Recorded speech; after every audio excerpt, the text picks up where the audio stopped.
Hello everyone, আমি শাকিল মাহমুদ। আমার পেজের নাম অন্তহীন সমুদ্র শিবশৈল শাকিল। 2019 সালে কোভিডের টাইমে এই যে পেট্রোনাস অয়েল ফিল্ড মালয়েশিয়ার নিয়ারেস্ট কোস্ট থেকে প্রায় 200 নটিক্যাল মাইল দ্বীপে আমি একটা টেম্পোরারি স্টোরেজ ট্যাঙ্কারে চাকরিরত অবস্থায় ছিলাম। ওখান থেকে আমি আমার মোবাইল ফোন আইফোন এক্সের মাধ্যমে ভিডিওটা সম্পন্ন করি। এখানে আপনারা দেখতে পাচ্ছেন হেলিকপ্টার আসতেছে অয়েল রিগ বা অয়েল ফিল্ডে সেফলি ল্যান্ড করার জন্য। এই অয়েল রিগ বা অয়েল রিগে প্রায় 300 লোক কর্মরত অবস্থা থাকে। তাদের খাবার এবং প্রতি 45 দিন পর পর এখানে ক্রু চেঞ্জ হয়। তাদের খাবার, ক্রু, প্রয়োজনীয় যন্ত্রাংশ, ওয়ার্কশপ টিম নিয়ে হাই স্পিড বোট আসে। মাঝে মাঝে হেলিকপ্টারও এখানে ল্যান্ড করতে দেখা যায়। ওরাও ইমার্জেন্সিতে crew change, medical equipment, safety surveyor এদেরকে নিয়ে এখানে আসে।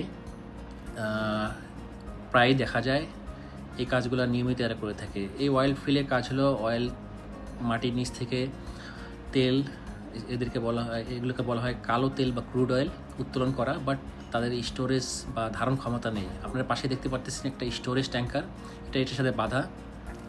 উত্তোলনকৃত তেল এই স্টোরেজ ট্যাঙ্কে সংগ্রহ করে রাখা হয়। যখন এই স্টোরেজ ট্যাঙ্কারে তেল অনেকখানি ধারণ হয়ে যায়, তখন আরেকটা ট্যাঙ্কার আসে তাকে খালাস করে নিয়ে যায়। আমি সৌভাগ্যক্রমে এই অয়েলটিকে প্রায় 9 মাস চাকরিরত অবস্থায় ছিলাম। তো এই ধরনের অভিজ্ঞতা once in a lifetime, খুব কমই দেখা যায়। আমার দেখার সৌভাগ্য হয়েছিল। মহান আল্লাহ তাআলার অশেষ রহমতে আমি এই অভিজ্ঞতা অর্জন করার পেরেছিলাম। তো আপনাদের জন্য শুভকামনা রইল। আপনারা এই ধরনের ভিডিও দেখতে আমার পেজে লাইক দেন, রেগুলার কমেন্টস করেন, শেয়ার করেন, তাহলে আমি অনুপ্রাণিত হব আরও নতুন আমার এক্সপিরিয়েন্স এখানে শেয়ার করতে পারবো। আপনারাও এগুলো দেখে হয়তো উপকৃত হবেন, কিছু না কিছু শিখতে পারবেন ইনশাআল্লাহ।